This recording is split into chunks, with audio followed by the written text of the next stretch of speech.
안녕하세요. 토요일 미스테리 디바달리아입니다. 이태원 하면 뭔가 자유로운 분위기의 젊은이들의 클럽 또는 좀 파티 문화가 많이 떠오르시죠? 근데 이곳에선 유독 사고가 많이 일어나기도 합니다. 오늘의 이야기는 22년 전 서울 이태원에서 벌어진 미스테리한 사건인데요. 특히나 이 피해자가 한국인이 아니라 외국인이라는 점에서 이게 좀 덜 보도가 된 것 같아 많이 아쉬움이 남았습니다. 그럼 오늘의 이야기 시작해볼까요? 2001년 3월 18일 일요일 아침 8시입니다. 이태원에 위치한 여관 금성장에 찢어질 듯한 비명소리가 울려 퍼졌습니다.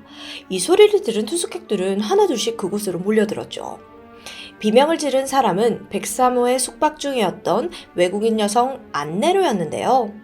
사실 그 당시 103호뿐만 아니라 옆방이었던 101호, 102호, 104호는 모두 103호와 같은 일행이었습니다. 누구였냐면 대구 계명대학교에서 공부하던 외국인 교환학생들이었어요. 이틀 전에 모처럼 서울에 와서 7명에서 다 같이 이태원을 찾은 거죠. 참고로 이 당시 영화는 하룻밤 숙박료가 한 15달러? 한 2만원 정도로 굉장히 저렴했기 때문에 외국인 대학생들에게 인기였습니다. 한편 비명소리에 몰려온 친구들은 103호 방 한가운데 놓여진 여성의 주검을 발견하는데 나체 상태였고 얼굴에는 검은 재킷이 덮여져 있었어요. 또 주변에는 많은 양의 피가 흩뿌려져 있었고요.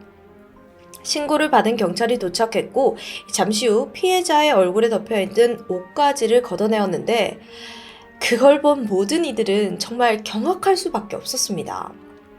형체를 알아볼 수 없을 정도로 얼굴이 정말 많이 훼손이 된 거예요. 이게 마치 범인이 피해자의 얼굴을 여러 차례 밟아 뭉갠 듯 보였어요. 얼굴 전체가 막 함몰되어 있었던 겁니다. 그래서 육안으로는 이 시신이 도저히 누군지 가늠하기가 어려웠어요.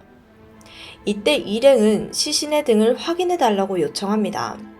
만약 이들의 불길한 예감이 맞다면 시신의 등에는 타투가 있을 거거든요. 경찰이 조심스럽게 시신의 등을 확인했고 그곳에는 유나이티드 스테이트라는 적힌 타투가 선명하게 있었죠. 피해자는 바로 21살의 미국인 제이미 린 펜치였습니다. 그녀는 펜실베니아의 작은 마을 출신인데 대학에서 인류학과 종교학을 복수 전공한 후 2001년 3월에 한국에 와서 계명대학교에서 강의를 듣던 성실한 외국인 여학생이었습니다. 하룻밤 사이에 이태원 여관방에서 처참한 시신으로 발견된 제이미. 심지어 그녀는 혼자 있는 것도 아니었어요.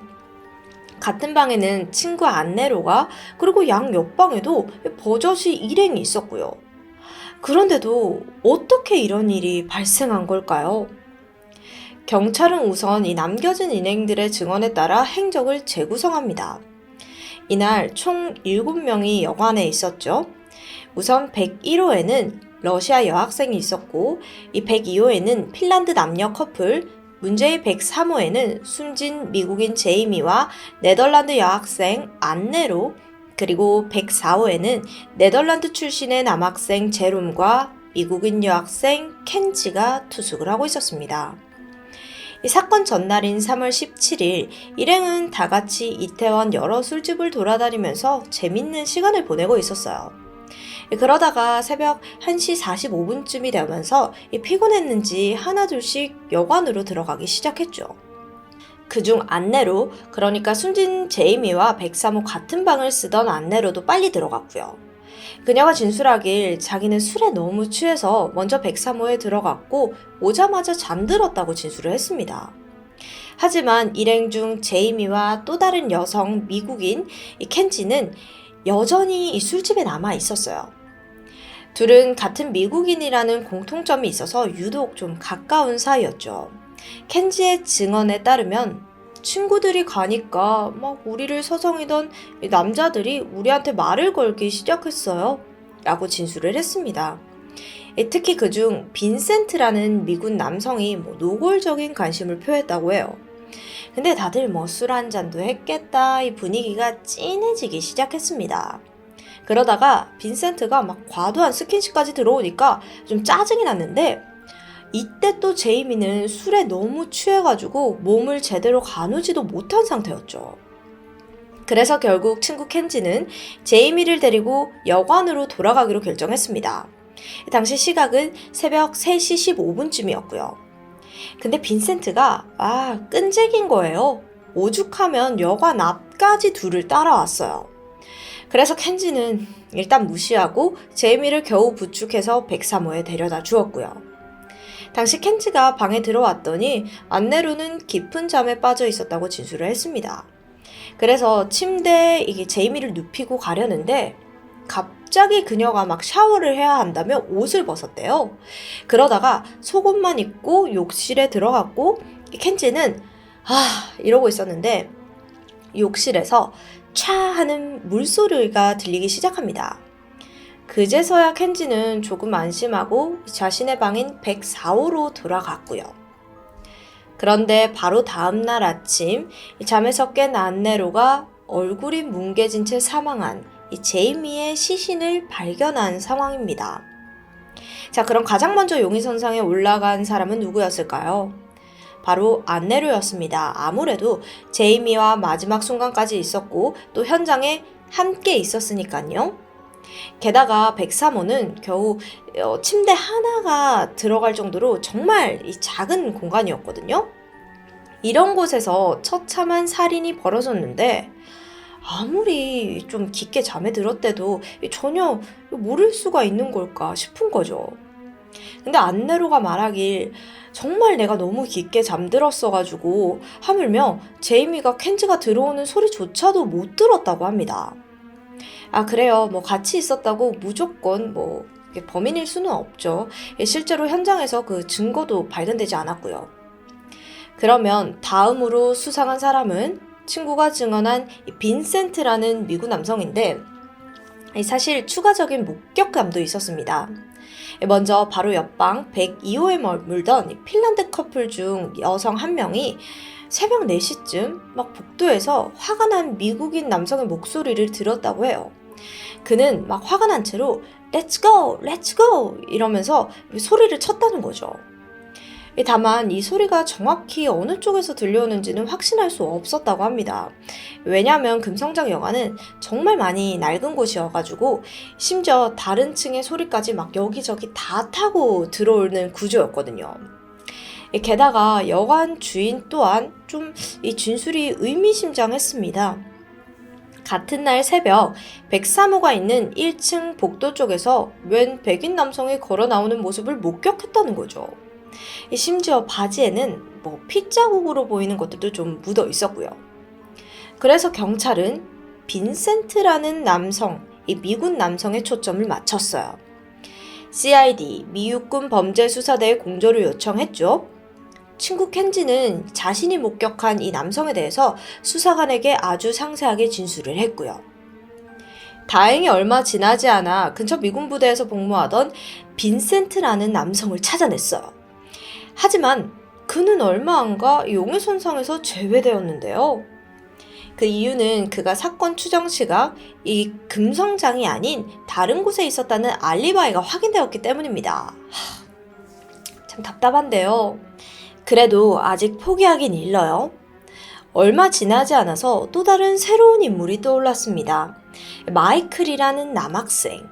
그 역시 계명대학교를 다니는 외국인 학생인데 특이하게도 이번 서울 여행을 함께한 일행은 아니었어요. 응? 근데 그럼에도 마이클이 용의자로 의심된 건 이 숨진 제이미의 지갑 안에서 마이클의 이름표가 발견되었기 때문이었는데요.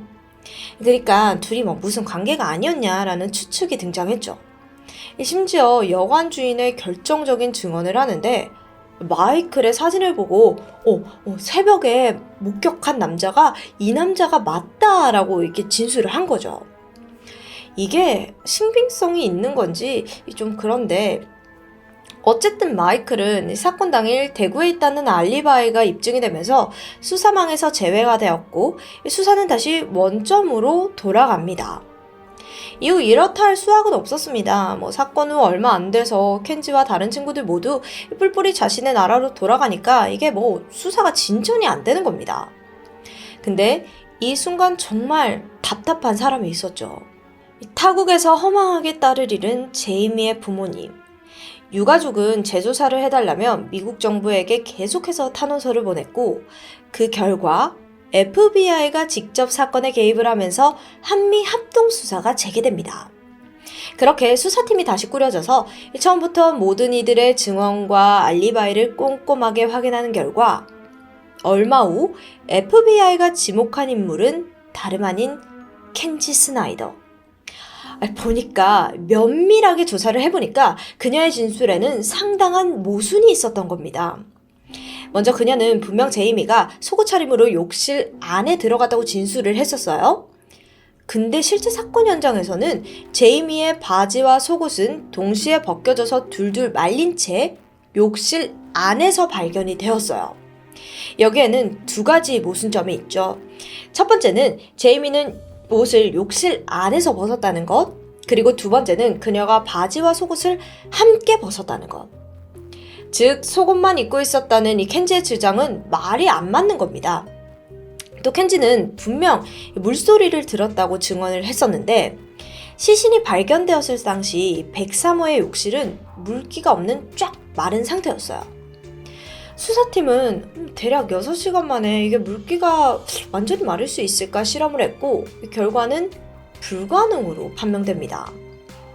때문에 FBI는 켄지를 유력한 용의자로 봤던 거예요. 또 그녀의 체구가 제이미보다 훨씬 컸기 때문에 피해자를 쉽게 제압할 수도 있었겠죠. 근데 지금 켄지는 어디에 있을까요? 그녀는 미국으로 돌아가서 학업을 이어나가던 중이었습니다. 그래서 FBI가 켄지를 찾아가서 본격적으로 막 추궁을 해요. 그리고 모순점을 중점으로 켄지를 강하게 압박합니다. 근데 여기서 FBI가 추정한 범행 동기는 무엇이었을까요? 그건 바로 켄지와 제이미가 동성 연인 관계였다는 거예요. 근데 사건 당일날 이 술집에서 제이미가 다른 남자들이랑 막 어울렸다고 했었죠. 그걸 보고 켄지가 열이 받아가지고 제이미를 폭행하고 발로 밟아 살해했다는 게 FBI의 주장입니다. 하지만 켄지는 이 이야기를 듣고 제가 그랬다고요? 라고 이렇게 황당하다는 듯이 되물었어요. 말도 안 된다면서 강력하게 부인했죠. 근데 얼마 후에 그녀는 결국 자신의 범행을 시인합니다. 너무 화가 나서 우발적으로 저지른 일이라는 것이 그녀의 대답이었어요. 이 아무도 예상하지 못했던 켄지가 자백을 한 거예요. 일단 그렇게 사건은 해결되는 듯 했습니다. 3주 후 켄지는 한국으로 송환됩니다. 그런데 사실 피해자와 범인 모두 미국인이에요. 하지만 사건이 발생한 곳이 한국이었기 때문에 범죄인 인도 조약에 따라 한국에서 재판을 받게 됩니다. 그리고 재판에 들어가기에 앞서 먼저 현장 검증이 이루어지는데 여기서 또 한 번의 반전이 등장합니다. 켄지가 금성장 103호에 들어가는 순간 돌연 현장 검증을 거부한 거예요. 그러면서 그녀는 여태까지 자백은 허위였고 자신은 범인이 아니라는 입장을 번복하는 겁니다. 한국 수사관 입장에서는 이거 미치고 팔짝 뛸 노릇인 거예요. 왜냐면은 FBI 수사만 믿고 데려왔는데 너무나 당황스럽죠. 게다가 지금 증거라고는 켄지의 자백뿐이고요. 사건은 난관에 봉착합니다. 그래도 일단 예정대로 재판이 진행됩니다. 결과는요? 무죄였어요. 보니까 켄지가 자백을 거부하는 상황에서 범인으로 볼 결정적인 증거가 없다는 게 그 이유였습니다. 항소심이 열렸지만 제대로 된 증거가 없는 상황에서 무죄 판결은 그대로 확정됩니다. 결국 켄지는 2003년 12월 자유의 몸으로 다시 미국으로 돌아갔습니다. 만약 그녀가 거짓 자백을 한 거라면 도대체 왜 그랬을까요? 켄지에 따르면 처음부터 FBI가 미리 스토리를 쫙 셋업해놓고 그녀를 압박했다고 했습니다. 그러면서 당신이 범인인 게 확실한 물증이 있다라고 말하기도 했어요. 실제로는 없었어요. 여기에 더해서 수사에 잘 협조를 하면은 형량을 줄여들 수도 있다는 말도 흘려요. 켄지는 압박이 너무 심하니까 결국 FBI가 불러주는 대로 진술서를 썼다는 주장입니다. 과연 이 말은 어디까지가 진실일까요? 오히려 뒤늦게 결정적인 증거가 없다는 사실을 깨닫고 빠져나갈 구멍이 생기니까 진술을 번복한 건 아닐까요? 물론 진실은 알 수가 없지만 어쨌든 이태원 여관에서 발생한 이 살인사건은 그렇게 다시 미스테리가 되어버립니다. 한편 이 사건에서 가장 안타까운 점이자 비난을 받았던 부분이 있습니다. 바로 초동 수사 당시 현장 보존에 실패했다는 사실이에요. 원래 현장에는 범인의 족적이 막 이곳저곳에 막 찍혀 있었거든요. 범인이 피해자를 발로 밟아 살해한 것으로 보였기 때문에 족적은 무엇보다 중요합니다. 하지만 무슨 이유에서인지 이 족적 감식이 이루어지지 않았고요. 심지어는 이후 현장에 들어온 경찰들의 족적과 막 뒤섞여가지고 아예 증거 효력을 잃고 맙니다. 또 사건에서 여전히 석연치 않은 점은 분명 그날 여관 주인은 피 묻은 바지를 입은 백인 남성을 봤다고 진술을 했잖아요. 그게 진짜라면 유력한 용의자는 남성일 겁니다.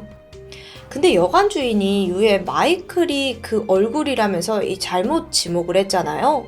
그러면서 진술이 아예 신뢰를 잃고 말았죠. 그러다 보니 다른 진술 역시 흐지부지 되었고요. 마지막으로 수사관들이 끝까지 의심했던 켄지 스나이더. 수사 초기부터 지금까지 그녀의 진술에는 상당한 모순이 발견되었습니다.